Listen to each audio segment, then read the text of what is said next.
In this video, I'm going to give you 3 communication hacks for modern creators that are going to level up your creative relationships.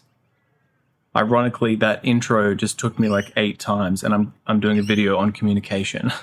But no, there will be a lot of value in this video, so stay tuned. Hey creators, Aimon here, and this is where I help you unlock your dream creative life.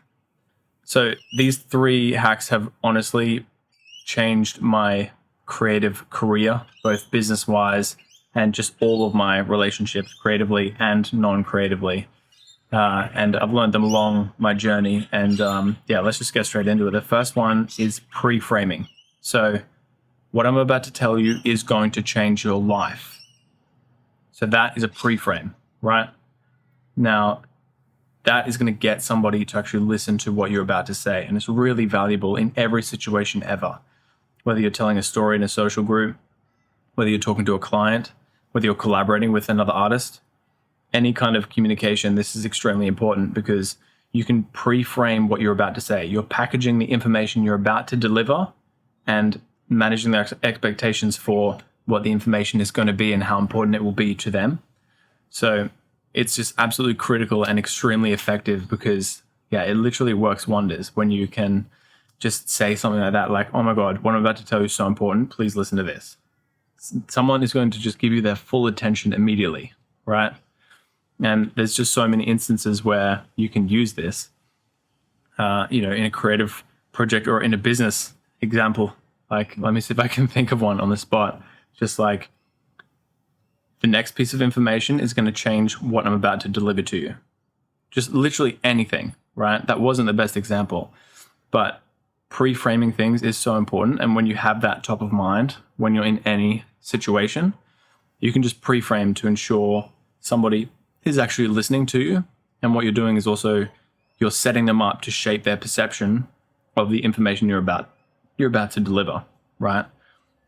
So again, this is critical in so many different scenarios. And if you haven't heard of this or haven't used this before, try it today, because trust me, you're going to get somebody's attention. You're going to see how important this is. And I know I'm just saying the same thing over and over here, but it's just so incredibly important. And I said it at the start of this video as well.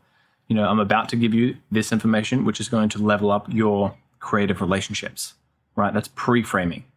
If I just went, hey, I'm Aimon. I'm about to hey, I'm Aimon. Today we're talking, there's no big pre-frame that gets you hooked or gets you interested to know the next part, So the second one is managing expectations. Now, that can be similar to pre-framing, but pre-framing is more what you do immediately before you're about to say or do something, right? But managing expectations is more of a medium to long game, So this is extremely important when it comes to business relationships, especially as a creative, because this is going to save you a lot of hassle and headaches with clients and other creatives as well. For example, I just made a dubstep song with my friend Ryan, shout out, the other day. And I managed his expectations at the end of that session. It's like, this is an awesome track. What I'm going to do is I'm going to spend this amount of time mixing this track. I'm going to send it to you by the weekend for feedback. I need you to send me a list of any of that feedback. And then by the next week, I'm going to have that feedback integrated and we can send it to get mixed mastered, right? That's managing his expectations. So then I can get a gauge of what his release schedule is like. I know what my release schedule is like, but I've just told him everything about my intentions to do with this particular project. He knows exactly what's happening, okay? Have I finished that track yet? No, but I've been busy, okay? I'm sorry, dude, I'm going to get it to you. But in business as well, perfect example, you have a client. Hey, just so you know, we generally deliver these projects within 24 hours. However, we're very under the pump right now, so we're looking at 48 to 72 hours right now, okay? And what's really good with expectation management is that you can still over-deliver and under-promise, So, sorry, just a coffee sip, but we ain't cutting because, we're doing the modern thing where we're just chilling. We're just having a conversation, okay? And I would like you to engage in this conversation as well. Let me know your thoughts in the comments about any of this. Do you have any other communication hacks as well? But so under promise, over deliver. That's what you do with clients, right? So, and then I always deliver the project before the time frame. So I over-manage their expectations, right? I'm like, hey, look, I'm probably going to get this to you in the next 48 hours, maybe later. And then I deliver it in 24, and they're always stoked, right? That's not lying. Like sometimes I am very busy and I like have a time frame like that I need to push it out, for example. But again, what you've done is, you don't just walk away from set, be like, cool, bye. They've got no idea. They need to be nurtured through this scenario. And in fact, this is just important in literally every scenario ever, because like clients, most important, they're paying you money, right, to do creative work. So if you can manage their expectations every part along the way, and I do it before shoots as well. We send out a huge email with like 15 different things. It says, hey, we're the media team. We're going to be rocking up. This is exactly what's going to happen on set. And this is what you can expect. If you don't like bins being in the shot, please move them because we don't have time to move bins, blah, blah, blah. It's all in the email.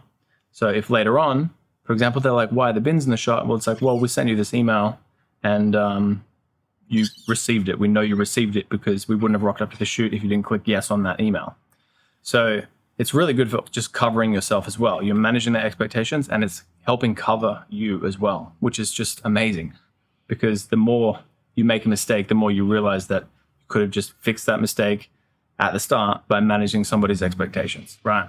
It's the same when we rock up to a shoot. So I should, run a real estate media company if you didn't know. When we rock up to a shoot, the sellers are actually there, the people that are selling the home sometimes. And then I manage their expectations. Because when was the last time they had a media team at their house? Probably never, right? So I roll in, I'm like, hey, I'm Aimon. I'm the video person. I manage the media team. This is the photographer. He's going to be taking all the photos today. It's going to take us about 45 minutes. We're going to run around, do this, and this. We'll be out of your hair. And then the agent will have the video to in the next 48 hours, which I'll probably have it to them that day, right? Which makes the agent and myself look amazing. Okay, so again, I've just managed their expectations for the entire shoot. They know exactly what's happening, okay? And they feel looked after, they feel nurtured. Can you imagine if you just rock up? And this is the thing, this is why this is so critical. Like, I walk into cafes so often, and you just walk in and I just don't say anything. I just let them manage my expectations because this is your environment. You're in control of this environment. You're here every single day. I'm here once every 3 months, or I've never been to this cafe before, right? So I just walk in, stand where I think the line is. And sometimes, actually most of the time, and when you take this concept out in public, notice this next time you're at a restaurant or anywhere else, most of the time, everyone's expectation management is horrible. So if you can be 30% better than horrible, people are going to feel so safe with you in a business sense or in a creative sense. Because the amount of times I'll literally go to a restaurant and I just sit down and they've got a scanner thing on the table, but nobody's told me that. And so I'm sitting there and, it's like, obviously you can figure it out, but nobody's managed my expectations. And it's a real downfall of customer service. So this is critical if you want to actually have people want to come back to you, or other creative collaborators want to come and work with you, or just keep good friendships, really. So the third one is a little left of field, and that's video messaging. Now, something that has been huge for me in terms of building relationships with my clients is sending them video messages, right? Rather than just sending them a text, sending them an email, which has no emotion, and voice messages is one up. That's really good. But if you can send video messages to people, especially if you're looking for clients, this is a huge, fourth cheeky hack, is that if you're seeking creative clients, sending people video messages, right? Follow somebody on Instagram, for example, like and comment on some of their posts so that the algorithm triggers that, your accounts are actually linked up. So when you send them a DM, it doesn't just go straight to, spam. And then, I can smell something weird. And then when they open your video message, it's actually you, and they can emotionally connect with you as a human. So it's a really, really wonderful hack, video messaging. Because it's just going to build relationships much quicker. You're going to build know, like, and trust much quicker, which is amazing. And especially just, again, with anybody, any of your friendships, any of your professional or creative relationships, or people that you want to build creative relationships with that you never have before. A lot of people that I've tried to collaborate with, that, you know, I've never met before. You send them a video message and they open it. And then, for example, I see them out in public. They're like, oh, you're that guy. But if you're just a DM, then it's going to skim straight past them. So that's another huge communication hack that's really helped me on my journey as well. And hopefully it will help you. So which one of these was your favorite? I would love to know. Hopefully I didn't ramble for too long, but hopefully there was a lot of value in this video. And if you have any more communication hacks that I haven't written down, haven't presented here, please let me know in the comments. And I'll see you in the next video.